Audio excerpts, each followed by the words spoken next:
Q&A న్యూస్కు స్వాగతం. విద్యార్థి దశ నుండి మొక్కలు నాటి సంరక్షించాలని, పర్యావరణ పరిరక్షణ ప్రతి ఒక్కరి సామాజిక బాధ్యతని, వనక్షేమమే మనక్షేమమని పుడమికి అందం వృక్షాలని Sirikonda forest range officer M Vinay Nayak అన్నారు. Satyashodhak national green corps unit ఆధ్వర్యంలో పర్యావరణం, పచ్చదనం, అడవుల సంరక్షణపై విద్యార్థులకు ఏర్పాటు చేసిన అవగాహన కార్యక్రమానికి Sirikonda forest range officer M Vinay Nayak ముఖ్య అతిథిగా విచ్చేశారు. ఈ సందర్భంగా కరెస్పాండెంట్ ఆర్ నర్సయ్య అధ్యక్షతన ఏర్పాటు చేసిన కార్యక్రమంలో వినయ్ నాయక్ మాట్లాడుతూ జీవకోటి మనుగడకు, పర్యావరణ పరిరక్షణకు మొక్కలు ప్రధానమని, అడవులను, సహజ వనరులను కాపాడి జీవావరణం, వాతావరణ సమతుల్యను పెంపొందించాలన్నారు. ప్రకృతి సిద్ధంగా లభించే సహజ వనరులను కాపాడాలని, పర్యావరణానికి హాని కలిగించే కారకాలను నివారించాలని, వనాలను వృధా చేయకుండా విజ్ఞానతో పరిమితంగా వాడాలన్నారు. విద్యార్థులు నేషనల్ గ్రీన్ కోర్ యూనిట్లో భాగస్వాములు కావడం అభినందనీయమని, ప్రతి విద్యార్థి తమ జన్మదినాన్ని పురస్కరించుని విధిగా మొక్కను నాటి సంరక్షించాలని, సమాజంలో పరిణామాలకు విద్యార్థులే అసలైన మాధ్యమాలన్నారు. మొక్కల ఆవశ్యకత, పర్యావరణ సంరక్షణపై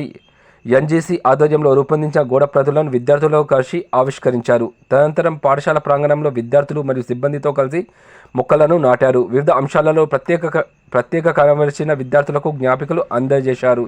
ఈ కార్యక్రమంలో డిఆర్ఓఎస్ గంగారం, అటవీశాఖ పాఠశాల సిబ్బంది మరియు విద్యార్థులు పాల్గొన్నారు.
Good morning.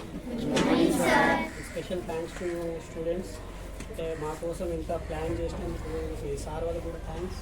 యాక్చువల్గా అనుకోలేదు ఇంత గ్రాండ్ వెల్కమింగ్ అండ్ ఇట్లా కండక్ట్ చేస్తున్నారు అని. అండ్ దట్టు మన చాలా వీకర్ ఏరియా ఇది. సో స్కూల్స్ అనేవి కూడా చాలా డెవలప్ అయినట్టుగా ఇప్పుడు ఏర్పడుతుంది. నాకు మోటివేషన్గా ఉన్నారు అందరూ. అండ్ ఇంత అరేంజ్మెంట్స్ చూసి కూడా నేను హ్యాపీగా ఫీల్ అయినాను.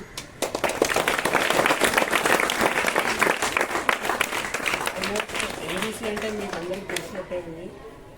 దాని హిస్టరీ నిన్ననే చూశాను. ఇది సార్ చెప్పేంత వరకు కూడా నాకు ఐడియా లేదు దాని గురించి. నేను ఎన్సీసీ అనుకున్నాను యాక్చువల్గా. కాకపోతే ఎన్జీసీ ఎస్టాబ్లిష్ అయింది 2001-2002లో. నిన్ననే చూశాను. ఎన్జీటీ కంటే ముందు అదే ఎస్టాబ్లిష్ అయింది.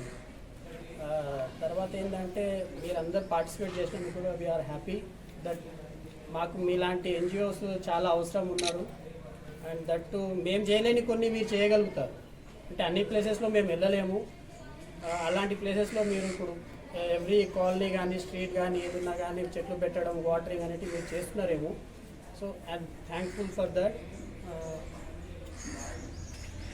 మీ అందరికైతే తెలుసు ఎన్విరాన్మెంట్ ఏంటో తెలుసు. ఫారెస్ట్ అంటే ఐడియా ఉందా మీకు? ఏంది ఫారెస్ట్ అంటే? చెట్లు, జంతువులు, అంతేనా? ఫారెస్ట్ ఉంటే మనం ఉన్నట్టు. Eco balance. అండ్ మీకు సబ్జెక్ట్స్ కూడా ఉండొచ్చు నాకు తెలిసి. ఏ క్లాస్ నుంచి ఇంతకుముందు నేను లెక్కర్లో రాశాను.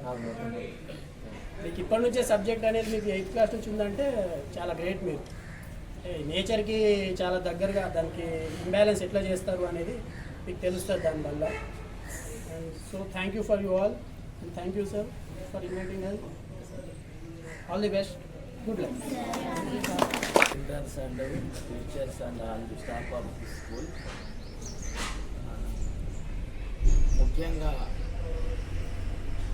ఎన్జీసీ గురించి అంటే ఎన్జీసీ అంటే నేషనల్ గేమ్ కార్ప్స్. ఇది భారత ప్రభుత్వం యొక్క అజమాయిషిలో ఏర్పాటు చేయబడి నిర్వహింపబడుతున్నటువంటి అటవీ శాఖ పరిధిలోని ఒక స్టూడెంట్స్ యొక్క వింగ్ ఎన్జీసీ. దీంట్లో దాదాపు భారతదేశంలోని 1,20,000 స్కూల్స్ దాదాపు ఎన్జీసీ తోటి టైఅప్ చేసి అనుసంధానింపబడి ఉన్నాయి. విద్యార్థి యూనిట్లను ఎన్జీసీ విద్యార్థి యూనిట్లను దాదాపు 1,20,000 ఇండియాలో ఉన్నాయి. అదేవిధంగా 250 జిల్లాల్లో దాదాపు ఇవన్నీ కూడా సంస్థలను ఏర్పాటు చేసుకొని ఎన్జీసీ యూనిట్లను ఒక్కో యూనిట్లో దాదాపుగా 30 నుండి 50 మంది విద్యార్థుల కలయికతో ఏర్పాటు చేయబడ్డాయి. ముఖ్యంగా మీ యొక్క ఈ ఉద్దేశం ఏంటంటే ఏర్పాటు చేయబడిన ఉద్దేశము ఈ విద్యార్థులు పర్యావరణాన్ని పరిరక్షణ కోసం ప్రచారం చేయాలి. నీటి యొక్క దుర్వినియోగం కాకుండా నీటి సంరక్షణ కోసము, ఇంధన సంరక్షణ కోసము, ఇతర మీకు నిర్దేశింపబడిన అన్ని రకాలైనటువంటి వాటి కోసం మీరు ప్రచారం చేస్తూ పాటుపడాలి. ముఖ్యంగా ఏంటంటే ఒకటి పర్యావరణం గురించి తీసుకుందాం. మన నీటి సంరక్షణ గురించి తీసుకుంటే గ్రామాల్లో వెళ్తే మనకు 24 గంటల కరెంటు ఉందని చెప్పేసి విచ్చలవిడిగా మోటార్లు నడుస్తూనే ఉంటాయి, మోటార్లో నీళ్లు పోతూనే ఉంటాయి. అది ఆపేవారు ఎవరు ఉండరు. అది మీరు విద్యార్థులుగా ఎన్జీసీ విద్యార్థులుగా మీరు బాధ్యత వహించి అట్లాంటిది ఆ గ్రామాల్లో సర్పంచ్లకు కానీ ఇంకా సంబంధిత బాధ్యతలందరికీ గ్రామంలో మోటివేట్ చేసి అట్లాంటి వాటిని ఆపే పరిస్థితి చేయాలి. ఇదొక మీకు నిర్దేశింపబడిన ఒక వాటిలో ఒకటి. అలాగే పర్యావరణం గురించి కూడా, పర్యావరణము అంటే అడవుల సంరక్షణ. మన గ్రామాల్లో ఏం చేస్తుంటారు, విచ్చలవిడిగా అడవులు నరికేసి వచ్చేసి అవసరం లేని వాటికి కూడా ఆడబెట్టేసి పొయ్యిల కర్రలు కాలుస్తారు, అవసరం లేని వాటికి విచ్చలవిడిగా నరికేస్తారు. అట్లాంటి వాటిని మీరు మోటివేట్ చేయాలి. గ్రామాలల్లో ఏం చేయాలంటే ఇట్లాంటి అడవిలోని చెట్లను నరకొద్దు, అది మనలను సంరక్షిస్తుంది. వనాన్ని సంరక్షిస్తే అది మనలను సంరక్షిస్తుంది. కాబట్టి మనం మంచిగా కాపాడాలంటే చెట్లను పెంచడమే కానీ నరకడం అన్నది చేయవద్దని మీరు గ్రామాలలో ఒక కార్యక్రమం నిర్వహించి ప్రతి గ్రామంలో, మీరున్న గ్రామంలోనే కాదు, మీ మండలం ఉంది సిరికొండ మండలం, గ్రామాలలో మీరు దాదాపు ప్రజలను మోటివేట్ చేయాలి. మీరు చెప్తుంటారు అనుకో, ఆ పెద్ద మనుషులకు జ్ఞానోదయం అవుతుంది. అవును, ఇట్లాంటివి మేము ఈ చెట్లను నరికే కార్యక్రమం చేయొద్దు, పెంచే కార్యక్రమం చేద్దాం, ఇంత చిన్న పిల్లలు మాకు చెప్తుండ్రు, వారి నుండి మేము నేర్చుకోవాలా, ఇట్లాంటి వాటికి కూడా మీరు మోటివేట్ చేయాలి. ఎప్పటికప్పుడు వార్తలను వీక్షించేందుకు Q9 న్యూస్ ని సబ్స్క్రైబ్ చేసుకోండి, లైక్ చేయండి, షేర్ చేయండి. విలువైన సమాచారాన్ని ముందుగా మీరే తెలుసుకునేందుకు బెల్ బటన్ ని క్లిక్ చేయండి.